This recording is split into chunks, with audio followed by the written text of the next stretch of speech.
little bit of a cruisy intro there.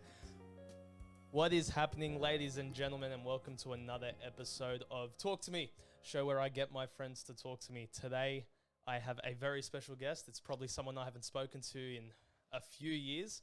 But ladies and gents, this guy is a physio specialist. He's a winner of the Outstanding Youth Award in 2020, if I am right.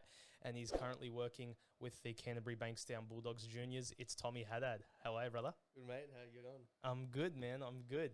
I'm so happy that you decided to come on. Thank you for jumping on, bro. No, it's been a pleasure, man. Pleasure so far. Anyways, it's been a long time coming. So, been wanting to catch up for a while, and best place to do it is, I guess, in front of a few microphones and cameras. Yeah, just the place to do it where, you can get everything recorded. So if you make any mistakes, it's there forever. It's there. That's it. But, mate, you came in strong because, mate, he came in with a present, and I couldn't appreciate that more. Look at that, ladies and gents. That is the blue and white right there. Thank you, bro. Mate, we share the same last name, so we got to stay kitted out, you know? Yeah, how does that happen, by the way? Ladies and gents, we're not related. Not related. Can you bring that mic a little bit closer to your face? Just pull up. Yeah, there you go. Is that good? Is that better, Mick? Yep. Yep. And Mick's on the switchboard today. Thanks for joining us, Mick. Thanks, Mick. He didn't even give us a thumbs up. No worries at all. We just got a dog, yeah, so we're not related, just in case everyone decides to start asking questions. Yeah. We met, 4 or 5 years ago? Yeah, it'd be something like that. Yeah, a while back. I don't even remember how that was, do you? Michael, our good friend Michael Muro, invited us to church. Shout out, Mick. And it kind of blossomed from there. And then the connection made between, Haddad, and that was it. And that was it. And then love for sport, love for everything else. And we've been friends pretty much ever since. Yeah, pretty much, bro. Yeah. But you've been busy, bro. I haven't seen you in probably since that day at Bankstown. Yeah. Do you remember that? That's right. It was, I was getting a haircut. I think we're just coming out of COVID. That's right. And that's when you had the long hair and the beard. That's and right. Now I've got the long hair and beard. We switched to that. By the way, I didn't know you were growing your hair. I saw it the other day on Instagram. Yeah. I was like, this guy looks sick. He's got this full bun at the back. Honestly, like family, friends, everyone just like went for the whole buzz cut during lockdown. I was like, I was go the opposite. And then turns out there's like a whole cult following of people trying to grow their hair, and I'm like, I don't feel that special anymore. I did the exact same thing. My parents were calling me up 24/7, cut the hair, shave the beard. What are you doing? Yeah, now I'm getting the shave the beard now too. Nah, the beard looks good, bro. Yeah, thanks. It's tapered down. I like that. Yeah, I'm looking after it, trying to anyway. That's it. So what have you been up to these days, bro? Just work. I'm kind of in between doing sporting, like coverage work and clinic work. My second degree is podiatry, so it's only been just a year since I've opened up my podiatry clinic in Bankstown. You opened one up yourself? Yeah. Oh, congrats, bro. Thanks, mate. That's awesome. So how's that going? Yeah, it's going good. Like it's building up very well. So that's been like my little baby. It's been my focus, and then anything that I can kind of feed through there through my sporting endeavors is like its foundation. So I'm still doing like sports coverage with like Bankstown City Lions, like MPL 1 and 2 teams, Rockdale FC, Bankstown City Netball Association, and of course Bulldogs. Oh, so you're with the netball as well? Yeah, netball, yeah. Netball's got a soft spot in my heart, bro. I don't know does why. it? When I was in school, my teacher came up to me. She goes, listen, we want to put a guys netball team together for the gala day. I go, I'm not going to go do netball. Like, what's this? She goes, no. Trust me, just do it. I looked around. I saw who was going to the netball, and I was like, yeah. Okay, let's start a netball team. 100%. And mate, I loved it. I love that sport. Oh, mate, I go with the state teams. So oh, really? Yeah. So when they do their state comp, last year was I think it was in Penrith.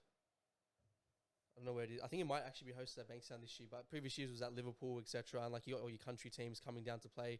But I've seen some of the boys play, and they are like it's such a fast-paced game. That's and great. Like you like the stress that goes on, like that their bodies undergo, like you wouldn't expect it from a netball game. Yeah, it's different. It's a different sport for sure. But before we get into all the whole sporting side of things, I want to take it back to when you win Outstanding Youth Award. Bro, tell me about that experience. Tell me what happened there. And what the award is for people who don't know. Yeah, to be honest, I still don't know what it is. Like I was still working at a physio clinic at Bankstown, and I I rock up one day and then, the receptionist hands me this certificate that says like, oh, like you're a finalist, congratulations. And, I'm attending some business award in like November of that year, which was, I think was 2020. Yeah, 2020. And I was like, oh, okay, what the hell? And then it turns out like my boss, bless him, was like just submitted a youth business person award or something, Okay. application for me. I didn't know about it. And the patients that were in the clinic and, whoever was coming through or wherever they would have seen the promotion to kind of vote for someone, people were putting in their votes and things like that. And I was up against a bunch of good nominees as well. And I went to the award not expecting much. And then I actually was in the bathroom. And No way. Yeah, and they called out my name. It was me, the marketing guy that for the clinic I used to work for, and one of our receptionists. So just the three of us that went. And they call out my name, and I thought like I had to listen to it twice. I was like, that surely not. Come out of the bathroom, and like my table was looking at me, and they're like, yeah, go up. And I'm like, oh shit. So I had to quickly run off a stage, did a quick speech, and then accepted my award, and that was it. Congrats, bro. I think that the background of the award is basically just kind of promoting, youth in business and that sort of thing within the area. Like, it's a good accolade to have, I think, but it hasn't like dwelled on my mind too much. Like, hasn't given me a big head or anything. Not yet, anyway. Not yet. Yeah, Not one. In other words, no one really brings it up and goes, "Oh yeah, Tommy, you're the 2020 Youth Award winner. Nice to meet you." Like, nah, it's like. Did that help with anything at all? I think so. Yeah. I think with me starting off, especially like staying in Bankstown, which everyone knows is fairly saturated when it comes to like your physios and your podiatrists and your chiros. There's one on every corner, bro. Yeah, so that's crazy. I think having that background and having the sporting stuff come into play really kind of ramped up the clinic faster than I thought it would have been at. So it's good. Yeah. Yeah, nice. So you get that award. You're working at this clinic. How did the dogs come around? So I was already working. That was my first year officially with the Junior Bulldogs. Oh, okay. Yeah, 2020. So 2019. So you take it back to 2019. Yeah, 2019. I hit the stage with development. So these aren't contracted players. They're just boys that are trying to get scouted, trying to get picked for those rep teams. And once you're in that program, that's kind of like your set path in trying to reach first grade. So when they're in that development area, are they developing with the dogs themselves or clubs outside the? Yeah, the as club? in not with the dogs themselves. They'll just be with their same age group, similar talent kind of base, and then you got actual Bulldog staff that come down to those games and they watch them. So they'll basically handpick them out of their local clubs, whack them into one makeshift team, and they just play each other. Nice. Yeah. And is that a comp that happens throughout the entire year? Yeah, I wouldn't call it a comp, but once a year, like I think around or July, August, because that's when like the junior comp's kind of finishing. Then they'll grab those boys, put them into like a bit of like a gala day. Nice. Go down there, watch them like bang it out against each other, and sometimes against other teams. Like you get like Cronulla come up as well. It'll be like development Cronulla versus development Bulldogs. It's a scouting day, basically. Yeah, basically. Yeah, and nice. like, we've had boys come from Brisbane, and make the team, which is cool. Got 2 boys this season from New Zealand. How old are we talking with these boys? So the team I'm head trainer for is for Harold Matts, so they're under 17s. Then it goes to SG Ball, which you're under 19s. Then you got Josie Flegg, they're your 21s, which we basically call them the reserves, even though there's New South Wales Cup, but you're either in Cup because you're not making first grade and you're too old to play Flegg. Okay. So Flegg and Ball, SG Ball is where they're kind of picking that next big player. Yep. So that's where, you get your Alamottis and your, who else? Chris Patolos. They were all kind of, Kiraz. They were all working up through those ranks. they were all through Flegg, then jump straight to first grade. How is it working with those boys before they make it to first grade when they're a little bit raw, they're a little bit, cocky because they're that age, that sort of thing? Like, how is it working with them? That's when they're with me. Yeah. So I'll get them when they're like, 15, 16, 17. And you know what? In terms of cockiness, they're actually great. Yeah. They're lovely boys to work with. The amount of times I've been with like certain staff members at Bulldogs, and they're like, "Oh yeah, Tommy, it's good to see you still like around. We want to see you move up." And honestly, like I don't want to move up to any older grade. Nah. You're loving it. Yeah, I love being with the Harold Matts. Like they're just such a good group of boys.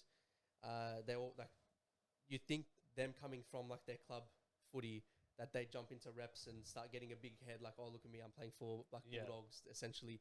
But nah, they're all very like grounded. They all have their mentality that they're trying to strive for something greater than what they have. Yeah, if that makes sense. for sure. Because I mean, when you're at that level of the game, you're close. Yeah, You're close, definitely. and you can taste it. Yeah, but you're not there yet. exactly. And Right. there's like between being close and making it, I think there's still at least 20 Ks. Like you got 20 kilometers left. You got to try figure out how to make that last 20 and put yourself above the rest of the pack. Definitely. I'm going to assume there's a lot of disappointment there. Yeah. There's a lot of disappointment in that age category working with those boys. How do you help out, or how do you deal with helping them deal with that?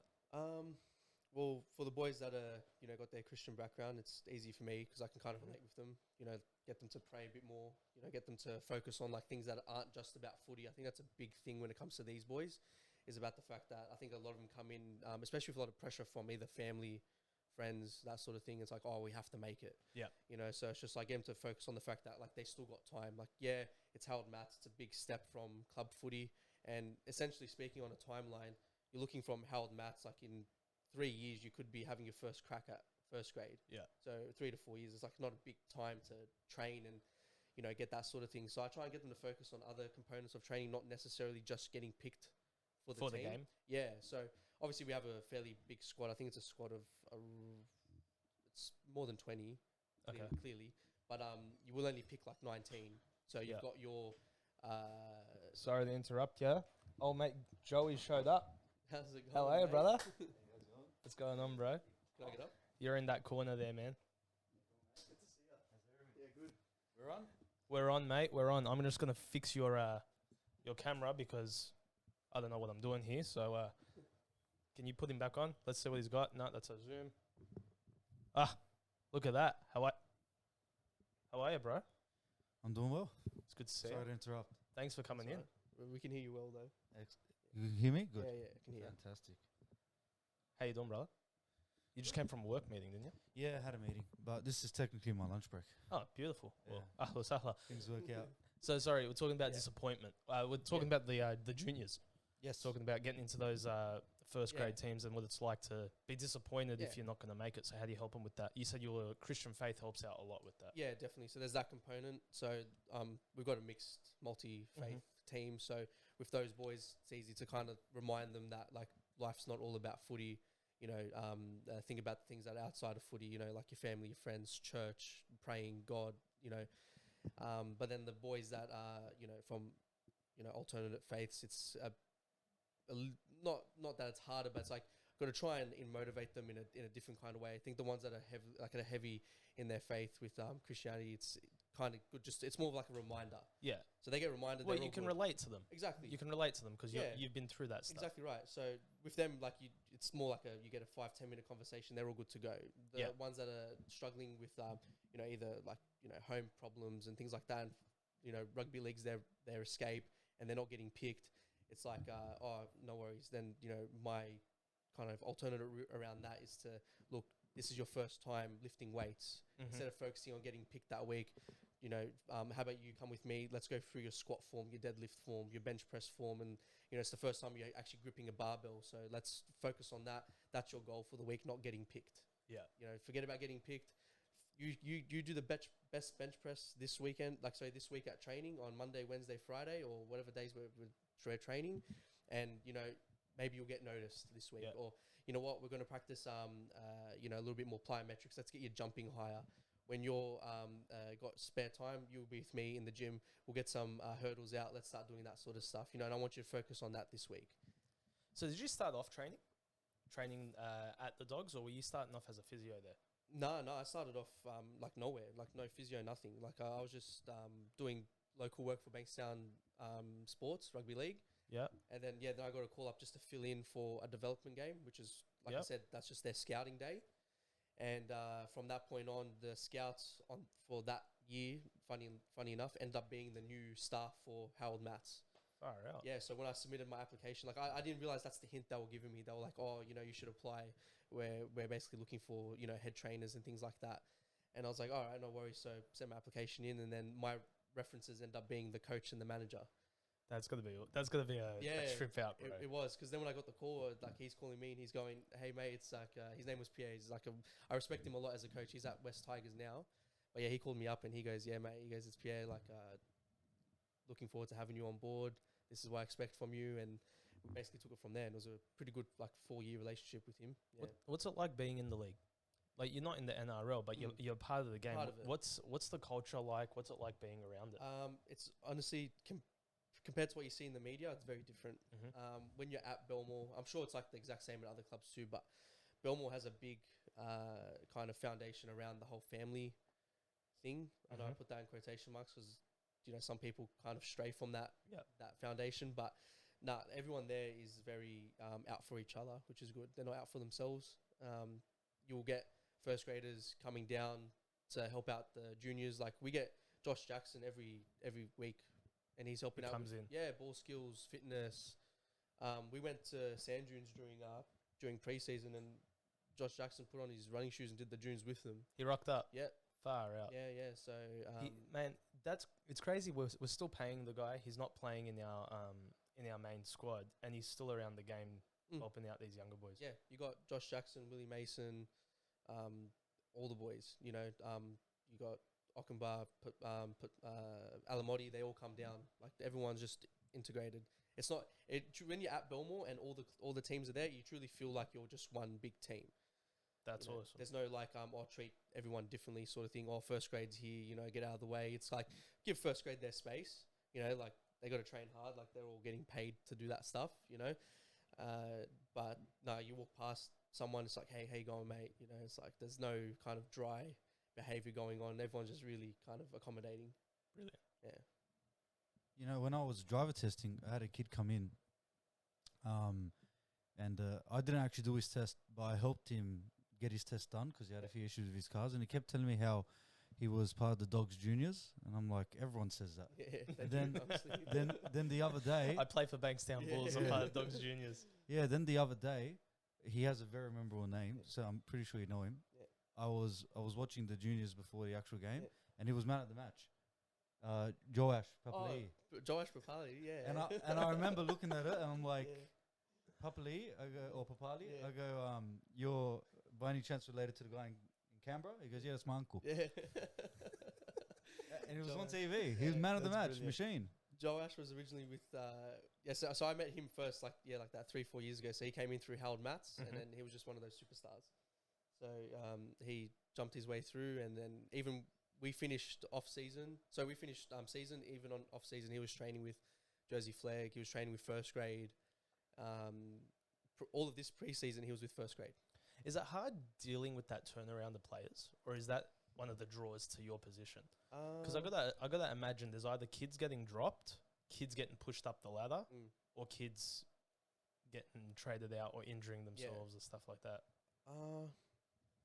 Because you're trying to develop relationships with these boys. It's a good question. I mean, look, I think with me, it's a little bit easier because I don't have a say in any of that stuff when it comes to picking teams or picking a squad. Or the only feedback I get is like, if there is an injury, this is how far back they are before returning to play. Or, even then, like, I sometimes have to like consolidate with like first grade physio. What would you do in this position? That sort of thing. So like, my feedback doesn't really loop around to how they get picked. It's just more about like, how do I manage the injuries? What feedback can I give the coaches? That kind of determines at what point they might bring the player back if they're good enough. Yep. And if it's too big of an injury, then that's kind of where my only say is. It's like, you know what, God forbid they've done a full ACL rupture. It's like, like they're out for 12 months. There's no like, oh, like he might be back. Like, like you're done. Yeah, you're gonna have to find a replacement for that prop or that second row or something like that. But building relationships with me is easy because I've honestly, like, besides the fact of getting them back onto the field and keeping their mentality at a positive, level, especially when dealing with an injury or just general stuff, it's not as hard as maybe some of the other roles. The staff, like coaches, like we just said, have to pick the teams. Managers have to run around and make sure like they're all compliant before they run onto the field. Whereas with me, they come and talk to me as if I'm a friend, so I kind of get that little bit more of an intimate kind of Feel into it. It's Feel. easier. It's Yeah. easier because you're not having to deal with all of So that. like I've got like I'm gonna like quotate, retired players. They're still young. They just decided not to continue with the program, or either got injured and said don't worry about it. I'm done. Yeah, and like they still come into the clinic, and we still reminisce about oh yeah, do you remember when you were playing SG ball, Howard match? Remember when you were playing flag? And they all still come and see me, say hi to me. Some of them are still involved with the club, or some of them went and did other work in footy, like when I don't know, did some trainer work with Roosters, or even just being in that environment helped them decide that look, I want to go and study sports Do something science or different. something like that. Yeah, so it's good. That's awesome. Yeah. You look like you wanted to say something. No, I was just thinking. I had a friend. Who, I like how nervous you get on. So Goose doesn't normally do talk to me. He normally does have a chat. Yeah. I was like, bro, you got to come on, come hang out. And he feels like he's stepping on my toes here. I want you to talk, bro. It's not nervous. I'm just trying to make sure what I say is relevant, because a lot of the time it isn't. But I thought the thing with a podcast was it's all relevant. That's it, Yeah. bro. Doesn't Yeah. matter, mate. It's all about You want to flow. talk about a conspiracy theory? Go for it. Yeah, No, we can jump in on that. I just remember I had a friend in school who was always naturally bigger, stronger, more Yeah. athletic, and he was always so much younger. I remember he done his HSC. Mm. He hadn't even turned 17 yet. I think he was a month away from turning 17. So he done his HSC when he What? was 16. So he was always naturally a machine. And he played. I think what's under is a. It's not cup. What's underneath cup? Flag. Like I think Yeah. he played that, but he went. So he was always in the dog system because Yeah. he went to my school. But then he ended up going to the Roosters. But he kept telling me he wasn't good enough, and I'm like, how on earth are you not good enough? Yeah. You're bigger, stronger than everyone. And he was winger, I'm pretty sure. And in every carnival and any athletics we done in school, he broke every record. Mm. Every record for anything he done, he broke it. So the fact that he still couldn't make it, I think he's a doctor now. Oh, I wow. did say. I think so. He I went haven't that way. spoken to him There in you go. years. But yeah, it just shows how hard it is. Oh yeah. It's How difficult. hard is it, bro? Like, It's hard. it's obviously a lot easier than it is to get into an American sport Yeah. because I think we just got so many pathways here. There's definitely. There's so many pathways, and we're really good as Aussies trying to get people Yeah. into it. But how hard is it to get into the game? Yeah, look, and any junior players that are going to listen to this later on, like, don't come in or trial. I'd tell everyone to trial, but it is hard. There's no like easy way to put it. I forgot the stats. They actually tell us before every season because we get our kind of season. What would you call it? Guide, stat pack. No, not even that. It's like a launch, like a Okay. season launch, and we'll have all the players there, pretty much every grade, even the girls, and you'll get. I think this year we actually had Phil Gould come in and have a chat with us. So they did say the stats. They tell us the stats every year, but it's really low. I think like out of like the whole Mats team, so you get like pre-season like 30 to 35 people or boys make in. that pre-season squad, which is a big number. We got or sometimes it's 40. We got to cut that back down to like 23 or something, 22. Far out. So almost half goes, and it's like a really low percentage. I'm talking but sub 5% of that squad will make first grade. Wow. Yeah. So, what is the advice to any juniors that do want to try get into it? Yeah, that's a when it good one. comes into it. Don't focus on your don't focus on yourself.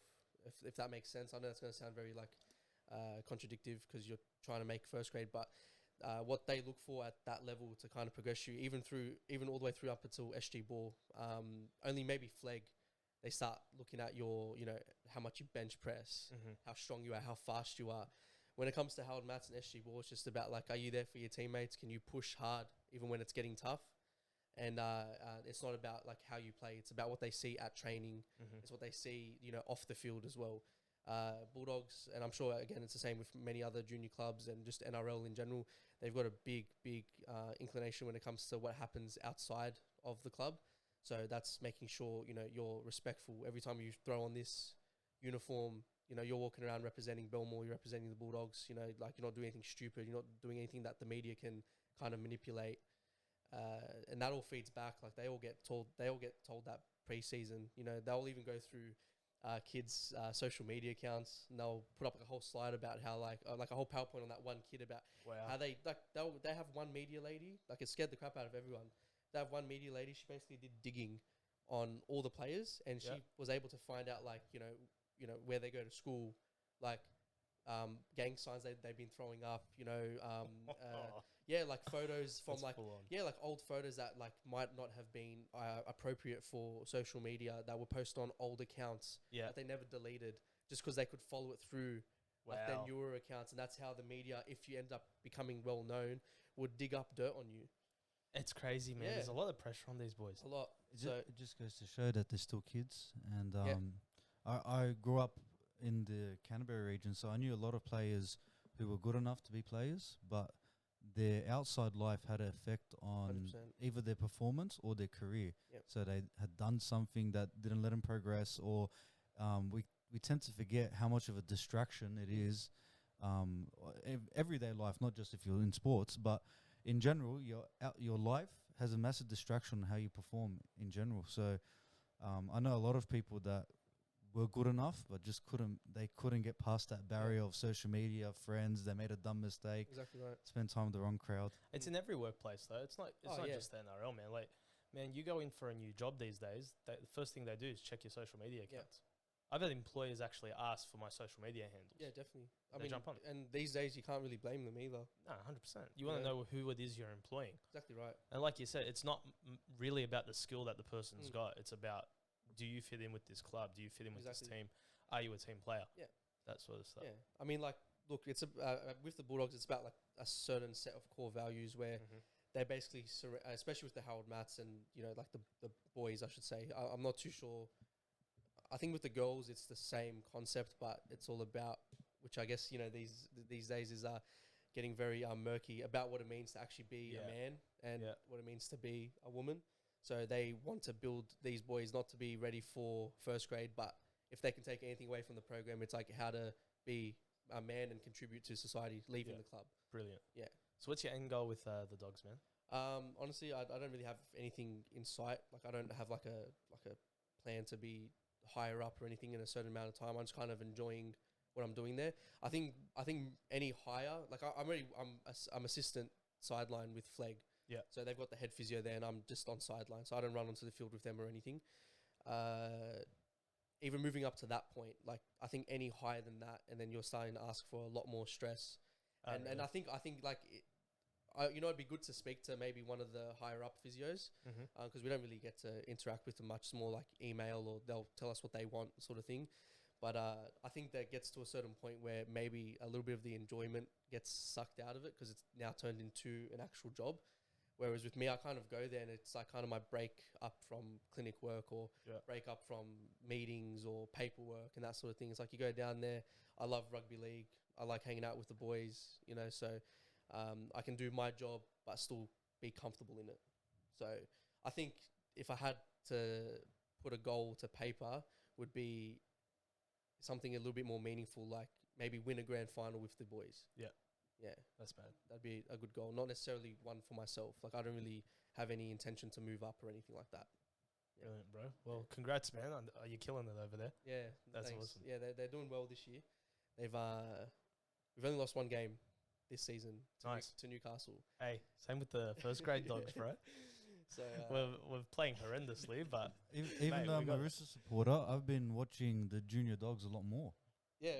Well, I'm a Tigers supporter, and we got pumped yesterday by first grade. So, bro, you guys nearly came back. That was a joke. Yeah. We were just leaking in soft tries. I just want to know what Timmy's thinking. You know, being on that sideline. I don't know, bro. Yeah. I don't know. That's just full on. Yeah, it's full on. But mate, footy's not just your only love. You love soccer as well. You know what? No. No? Okay, so then why do I see you as a FIFA official? If you're not a lover of soccer, what is going on? Bro, I thought that was the easiest transition in the world. I jump onto your Instagram, and you're a official for the FIFA. Wait, do you do work with a soccer team like our friend Michael or no? No, actually, like that's something that's in the works at the moment. So I'm trying to access a bit of work doing podiatry with the MacArthur Bulls. So they're the A-League team in the comp. But that's all in the works. Like that's nothing like fully set. Michael left Sydney. Yeah, he did. He has? Yeah, he left. He's full-time clinic now. Yeah. Oh, perfect. Yeah. Okay. So actually it was funny. I don't know. Actually, I don't know how they got my email. Okay. But, FFA like Football Federation Australia like sent me an email, and me and my best mate Jay, who's a physio as well at Bankstown, got it, and it was basically them saying like they're looking for physios, massage therapists, that sort of thing, to kind of head to the A-League games, and as you can't make it sound any more exciting than what it is. Basically, just to massage the refs before they go onto the field. Okay. So that kind of built up, and we're like, yeah, that sounds pretty cool. Like we get to go and Yeah, be at the 100%. highest level of soccer in Australia, but have none of the stress. So I'm not, then again though, like you do get the random like ref come in and goes like, oh no, I've got like a serious injury, so you got to be on your toes still, and you can't just like walk off. You got to watch the game, make sure they're okay. Like 2 months ago, we had one of the refs get concussed. Oh, that's it. Yeah, How? he fell over, and I think someone like basically ran into him. Yeah, either that. No, actually, he fell over and smacked his head on the ground. Yowza. Yeah, so he was like properly sent off. You know, doctor assessed. You know, I've got one of the guys that works with me at the clinic. He was at that game. I had him rostered on that game, so you know he had to run on, make sure the ref was all right. He did his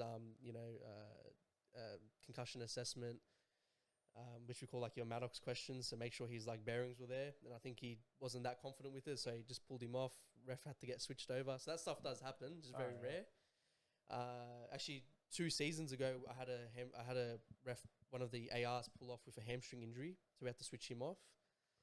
But no, basically, I'm rambling, but that built up to them asking us if we can start covering some international games. So when the Socceroos would play, That's going to be a different level, right? yeah, it was. It's full on. Yeah, that was more full on, because you're dealing with international refs now. So like they obviously do things a little bit differently overseas. It's like, you know, this ref wanted something strapped, or this ref wanted this actually assessed, or this one doesn't want massage, this one wants like a glute release or something stupid, Sure. you know. But then then that built up to, okay, like you guys are comfortable with that now. Any sort of international game that gets played in like Sydney, are you guys up for covering it? So that led me to covering the Barcelona and A-League All-Stars game. That's full on, bro. Yeah. So What's it like being on the sideline? field with all those players out It's there? good. That's going to be surreal. I mean, it's good now. Like I've made a few connections within that sporting realm. So, like, I forgot his last name, but you got Elias. He's at Wanderers now. He's the head of high performance at Wanderers. I met him a couple of times when I was doing a bit of shadowing work at Sydney FC and things like that, and even meeting him sideline when I was working with the refs. So rocking up to like an A-League All-Stars game, and then being able to know someone on the sideline, like on one of the teams, made it a bit more comfortable. But other than that, it's exactly how you think of it, like just lights, cameras, noise, music. Full on. It's full on, but it's enjoyable though. I think if I was, you know, Any higher, it'd be more, a bit more nerve-wracking, a bit more of a job than an experience. Whereas where I'm kind of sitting at, I get the best of both worlds. I get the experience, and I get the relaxation of like I don't have to deal with anything too serious. Brilliant. Yeah. Did you watch UFC this past weekend? I didn't though, but I'm very Neither did happy I. that Edwards won. You watched it, didn't you, guys? I watched the first round. So I watched the first round, but I'm happy Edwards won too. Yeah, I can't stand Usman. I don't know why. Yeah, I know. He's annoying. He's just very annoying. Yeah, he's got a punchable head on him. Yeah. I mean, talking about MMA, I haven't trained in ages either. It's been Yeah, like you 3 stopped? I think it's been like 2-3 years now. Dead set. Yeah. You were full on into that back then, bro. Yeah, I was. Yeah. What happened? Work, life. I heard rumor was you got a missus and that's why you stopped. I do have a missus. Yeah, but no, that's not the reason. I stopped way before that.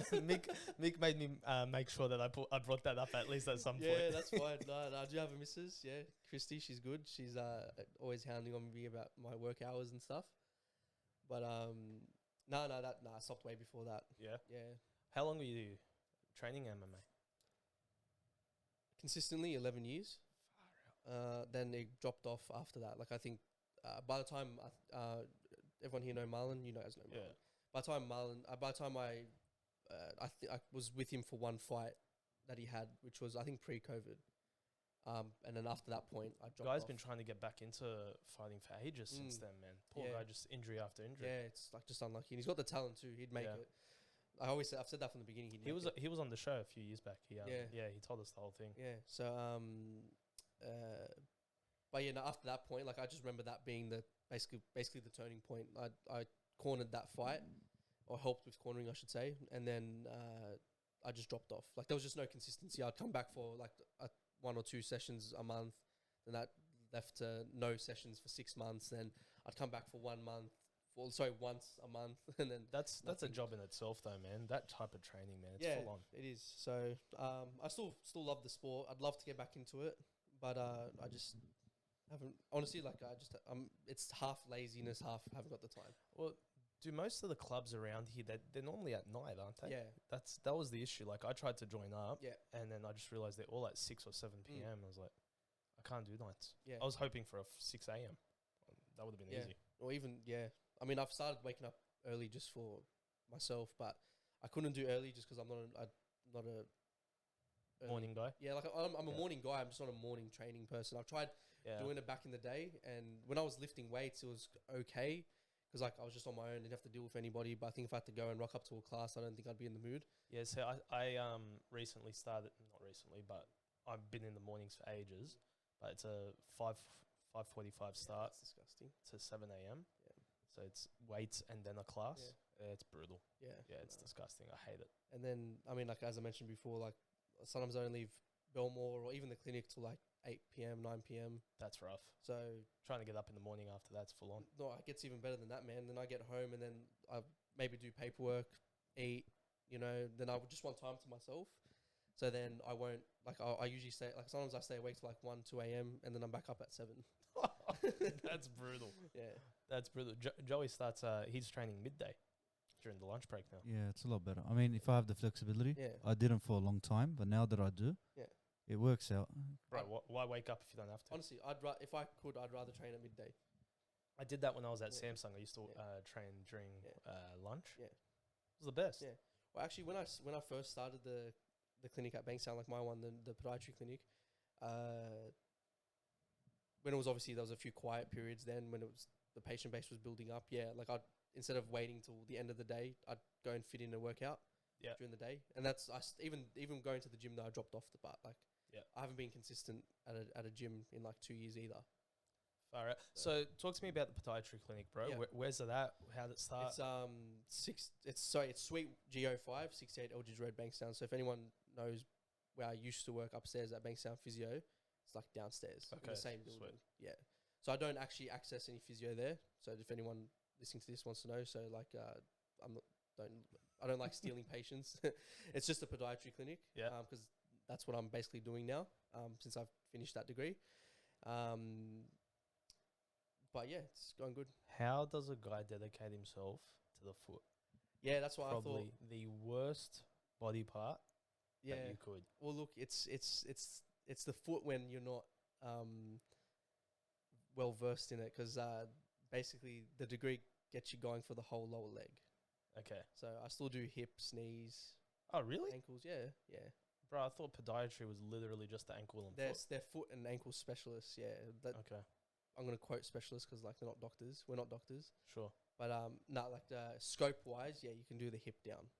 That's fair enough. Yeah, because you're dealing with biomechanics, and especially with like orthotic devices, you don't want to be putting. I mean, I know for a fact the research behind like alignment isn't as soundly structured as they like to make it out to be. Yeah. But at the same time, you don't want to be like adjusting, people's biomechanics and then giving them another problem somewhere else. Yeah, for sure. Yeah. Well, ladies and gents, if you do need a podiatry clinic, go straight to Tommy. That's it. He's good. And I guess I might as well keep going with the little plugs if that's all right. Go for it, bro. Yeah, What's the next one? I do have a physio clinic that I've kind of gone into, Yep. but that's all the way out at Gregory Hills. So that's called Rise Sports Medicine. So if anyone wants to access like their physio and give me a bit of support, that's at Gregory Hills Way. So I don't actually treat there. I'm more of a practice manager. Nice. But that's something that I've kind of invested in. So I am an owner. Like I'm not just an employee there. Yep. So it is my clinic. Far out. But You got busy, bro. yeah, so that's like the new venture. But Nice. it's still very new. So it's like, I guess a good way to look at it is if you want an appointment, you can get it now before it gets busy, because it will get busy. Well, ladies and gents, all the links are going to be in the description Yeah. below, so make sure you jump onto those. Definitely. What else you were part of? I feel like there's more. I've got, I don't know, since I last spoke to you, but I'm doing Rockdale FC as well for soccer. Oh, yeah. Yeah, Oh, as in yeah. like I keep saying me, like my team Yeah, for sure. is covering You're part of it. is covering Rockdale FC. So Rockdale Suns. So that's for the women's. I think they first year moving up to an MPL grade. I Nice. think they were more kind of club level. And recently got into AFL. How do you find that? Haven't started yet. Okay. Yes, when that does start? starts I think April. Okay. You ever get into AFL? No, can't Yeah, stand it. Neither can But it's work, so yeah, it's fair. Joey likes it. yeah. Yeah, Swans. Yeah, still disgusting. I From can't. day I one, can't do it. Swans. Always. I watched the grand final with him Yeah. last year. Yeah. So that We was got like, pumped, yeah. okay. Maybe a grand final. I can bite my tongue a bit. No, I got it. I was like, yeah, still not Yeah. for me, bro. Well, speaking about Swans, like if you guys want a name to remember, I've got one of the. Actually, if he listens to this, he might laugh at it. I've got one of the boys in the Bulldogs squads at the moment. His name's Mitchell Woods. Okay. So he's probably like the next up and coming. Yeah. Like if he keeps going the rate he's going, he'll make first grade. But he actually trains once a week with Swans first Oh, wow. grade. Yeah, Why? he's just that talented. Good on him. Yeah, so he does once a week AFL and then he does the rest of it rugby league. I think he Respect. might actually do like cricket or something else as well. He's just an athlete. There's boys like that, bro. Yeah. They were just insane. Yeah. They're just insane. Good stuff, bro. Goose, what else we bringing up? Or we done? Have we spoken about your work schedule? Nah, go. Nah, it's pretty hectic. If that wasn't obvious, but I don't have like I've got my diaries, like I got my our patient management systems, like our booking systems, which I use. So like I'll see when I have an appointment with someone, and then I would just use that to block off something. Like today, Yeah. for example, like make sure I blocked off. Okay, so then give for it to us this. like this. How often are you at the dogs per week? 4 hours a day, 5 days a week, or actually 6 days because we play on Saturdays. Pre-season was 5 days. Okay, so you're there morning and arvos? Nah, just afternoon. Just arvos. Yeah, Okay. I did do a shadowing session with first grade. Yeah. That was a while back, but that was just the morning. But they have a completely different schedule. But like they'll train in the morning, do whatever they have to do during the day, and then come back for like night Yeah. sessions. And when I say night, I think they start at like 2, 3. And they'll be done by the time us juniors get in there. Yeah, fair. Okay, so you're there at the dogs 6 days a week. At your podiatry clinic, how often you're there? I'm there every day, but like I'm not treating as much as I was when I first started because I got a full-time podiatrist there now. Nice. So In and out. yeah, so I'll go in, make sure everything's okay, or like I'll have like a Thursday afternoon booked because I know it's a quieter day at Belmore, or even a Wednesday because Fleg don't train Wednesdays. So I'll have that booked out for me. Like I'll just have like between 6 to 10 patients on a Wednesday night. Like finish it off late. Like I'll get there like around 5, finish at 10. Gregory Hills? Gregory Hills, I'm only there 2 days a week. So I've got a full-time physio there. So I just go and make sure she's okay. So I go Monday, Friday. So I was there this morning, and then I drove back here. Bro, how do you have time for anything else in life? Oh, like Family, friends, all that stuff. I've offloaded. Michael will tell you that. I see him here. I hope he hears this, Michael. Michael, I love you, and I'm sorry. Yeah, I haven't seen much of anyone really. Family, they like to tell me stay at home more because Yeah, they don't fair. see me. But no, like weekend stuff has been okay. Like Saturdays, I'm just inundated. Saturdays, I'll be Bulldogs in the morning because juniors play in the morning, or like early afternoon. Like we were at Camden on Saturday at 12. We had to be there at 10:30. And then I went from there straight to Central Coast for the MPL soccer with the boys. But then Sundays, I was with the MPL 1 girls, but now they've got a few sports trainers and physios that are happy to help out. So I kind of roster them on, and they Nice. can help me out on Sundays. So I make church Sunday nights, which is good. And that's kind of like all I need to kind of reset for the week. Yeah, beaut. And then whenever I can fit it in, I'll see my girlfriend whenever I can as well. Like, if I can, like, I'm not crazy. Like, I still give myself sometimes a lunch break. So like, Sometimes I get a lunch yeah. break. So she works at Roselands, so she's not Nice. far. So I'll pop in. We can have a coffee together. I'll leave every weekend, like maybe a Friday night. I'll be like, let's get some dinner or watch a movie, something that I Yeah, can beaut. fit in. Yeah, beaut. Of course, you'd want more hours, but Do you pull back at any point? Not really. No. I've pulled back at some things, and then like other things have popped up, and then that replaces the pullback. So what is it that drives you about it? It's a good question. I've been asked that a few times by like family, friends, and just randoms even. But I think it comes down to I genuinely enjoy the field I'm in. I think there's also a component to satisfaction as well. So it's like I'm in a very high.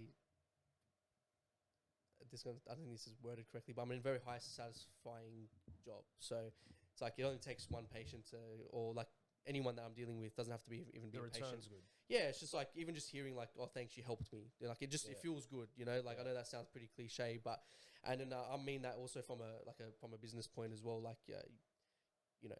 you do well at one club or one team, and then someone else goes, oh, like can we have you as well? And then it's just like it just builds from there. Yeah, man. And I think continuously getting that recognition that like I'm doing well just makes me want to keep doing better until I get to Bulldogs, and then I'm like, nah, I'm good there. Just don't want to move up. Any other questions from you, bro?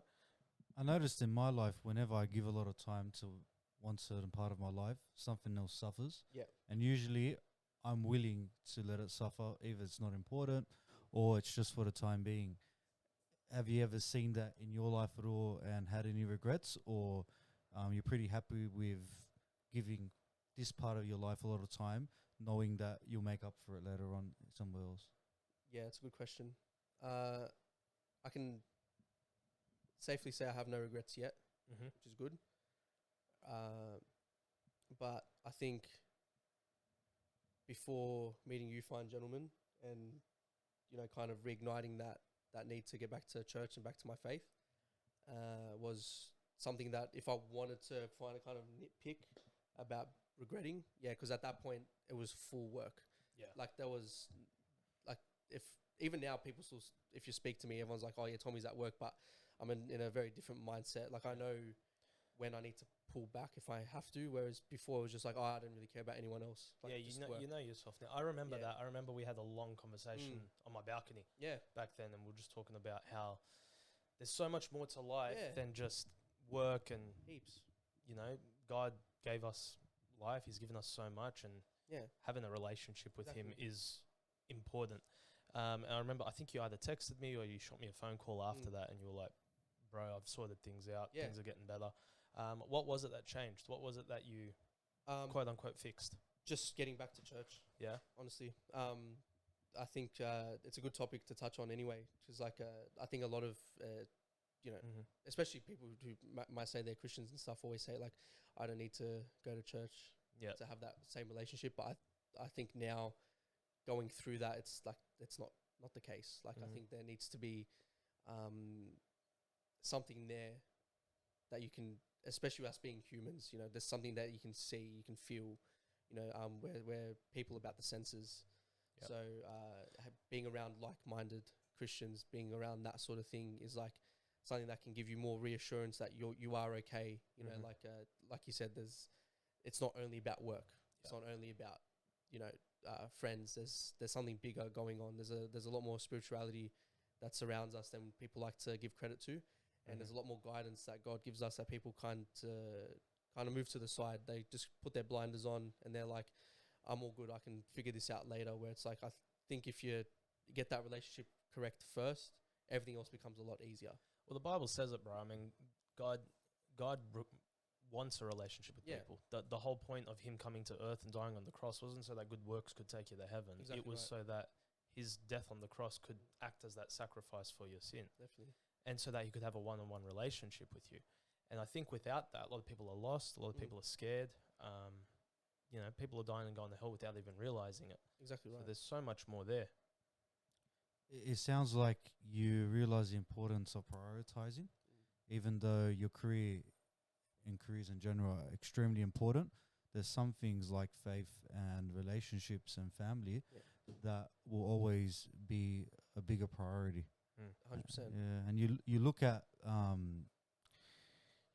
the biggest celebrities. You look at Tom Brady. He retired, then he came back to his career, just for his wife to leave him because he chose his career over her, Mm. and she chose someone that will spend more time with her. Exactly. That's just one example of if you don't prioritize what's important, Yeah. no matter what it is, you're always going to lose something else. Exactly. Yeah, and I think there's just a hole that people are trying to fill, and people will try to fill it with anything they can: money, work, fame, whatever it is. But without Jesus Christ, there's nothing there, bro. Exactly right. I think to add on to the topic and to the question in its essence is that I maybe from the outside someone might look and be like, oh, he's got a lot going on, he's fairly successful. I'm definitely not successful. Like I think there's a lot more to go. Like especially if we're talking about it in a monetary sense. Sure. Like I'm not like making millions. Yeah. I do have a lot of work hours, and it's all very like infant stages to everything that I've started now. Yeah. Especially like compared to having like a set hours someone's paying you to just only working for yourself. Very different dynamic with actually saving and making money. So, but in saying that, like I do know that if I keep going, that there is a certain element of success that I want to reach. But I think what keeps me grounded, and I hope it's the same in the next 5, 10, 15, 20 years, is the fact that I think getting that relationship with Christ and getting it at a level where it needs to be shows me that even if I lose all of this right now, I'm still going to be happy. And I think that's the biggest element that keeps me grounded with everything that I do. It's like I've had, and this is going to sound really bad. I don't know if we'll keep this in the podcast, but I've had patients, complain, whether it's about me or about like how one of my, clinicians treated them, or they weren't happy with something. And it's just like, me 6 years ago, even though I was still studying, would have been like, oh, I can't have anyone like not like me, or this is a big problem or something like that, where now it's like, I've still got changes it. I was like, I'm still here. Life still goes on. I'm not living for this world anymore, if that makes sense. There's an eternal value there. Yeah.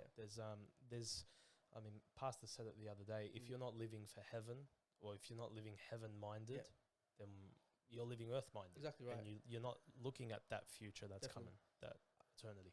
I think there's a certain element that people maybe once they get to a level of spirituality, and not saying that my spirituality is refined or anything, but I think once they build that relationship with Christ, I think you start to see more of that spiritual warfare that's going on within just our general lives. Yeah. I don't know if that makes sense. It's like, before you could walk past someone having, clearly in distress and, not think twice about it. But then when you start realizing that, like, no, this is my brother, this is my sister, like you start, seeing that there's other entities at play, whether, they're trying to, get into your mind or trying to show you something physically. There's always temptation about, there's obviously that component of free will, but at the end of the day, like, the devil's not stupid. Yeah. And he'll do anything to kind of create that separation that he wants, because I think that's what kind of leads me back to the original statement where I was saying that I needed to go back to church regularly, which was like, it's like all good. Like, I'll try and be better this week and then I'll go back to church. It's like, no. Like, I don't think people realize you don't have to be good to go back to church or to attend church or to do something, or like to pray or to seek God's, counsel, Christ's counsel. It's like, how many times is it stated in the Bible where he's like, he's not coming for, the righteous. Yeah, he doesn't come for the righteous, but for the sick to repentance. Right. The Bible even says there's none righteous, no, not one, man. Like, every single one of us is a sinner. Exactly right. And we're all in need of a savior. We're all in need of a relationship with Jesus Christ. And you're 100% right, bro. No one needs to fix themselves up. I think that's the biggest lie there is out there. God wants you to sort things out and come to him and let him do that. That's why he died on the cross. He died for sinners. I think even more than that, I think he wants to help us sort it out. Yeah, 100%. So it's like everyone who's like, whoever's listening to this and like they're feeling alone, like you've got the greatest, helpmate, around. Yep. And I think that's we can talk about this for hours, but like 100%. there's different avenues that encompass what it means to be with Christ, And it's the fact that he can be everything that you want him to be. Yeah. So anyone who's ever going through any problems, you know, like he is what you want what you want him to be. You know, and I know that can be very dangerous for people who don't know what we're talking about. But like, you know, if you're missing that father figure, you know, looking at how he taught, how he walked the earth, what he teaches, you know, like what he expects from us as his children. It's like there's all the elements that you could ever need from wanting a father figure. Yeah, 100%. You know, he's got the masculinity for, he's got the femininity for anyone who's after someone for like the loving nature, you know. And I think you put it perfectly. Like we're not after works, you know. So like you know, other certain religions might teach that you got to be good. Got to be good to do something and right. It's just like good's being a part of it, but it's because you want to be good. You know, so I think people finally taking that step back, and I think that, you know what, like I'm rambling on, but talking about myself, I think that was like a big thing. It was like taking a step back, going like, you're not good. Yeah. You know, like calm down. Like you're not good, and that's why you need this. Like that's why you need him. Yeah. The Bible Exactly says you're not good, but you have a good father. Exactly right. That's so where it's I was like start doing it. You know, start talking to him, start praying. You know, and then that changed everything. That's awesome, bro. I think that's a great note to end it off on. Mate, thank you so much for jumping on. It's been awesome having you. Well, we'll do it again soon. Yeah, we have a lot sooner. No, you know what I'm thinking? We're going to grab all the boys. We'll do a barbecue again. Yeah, I'm down for Let's that. figure out a night. You just let me know. No, you're going to have to let me know, bro. No, trust me. I say this to Mike all the time. Tell me so I can block it off. Okay, done. I'm booking it for about a month's time. Done. We're doing it. Done. Text me. Joey, where the boys at? Where the boys and girls finding you online? Online. You guys can follow me, Joey _Azzy, I think, 15. Yeah, find me on Insta. Perfect. Nice. Where they finding you, bro? I actually don't know my Instagram handle off the top of my head, but I think it's Tommy _Haddad with Tommy, something else. I think it's Tommy J3615 _ something like that. Yeah. All right. If anyone wants to know, that's Job. Is it 3615? Oh, there you go. I was trying to figure out what is with these random numbers. Numbers. Okay. Yeah. Nice. Yeah, and then if anyone wants to book in for treatment, I guess I haven't got a website for Bankstown yet. That's Bankstown Podiatry and Health Clinic. So, but you can get the number and everything on like off Google. It's all there. There's a work number to call and everything like that. And then physio, Rise Sports Medicine at Gregory Hills. Nice. Well, ladies and gents, like I said before, all that stuff is going to be in the description below. So make sure you go support.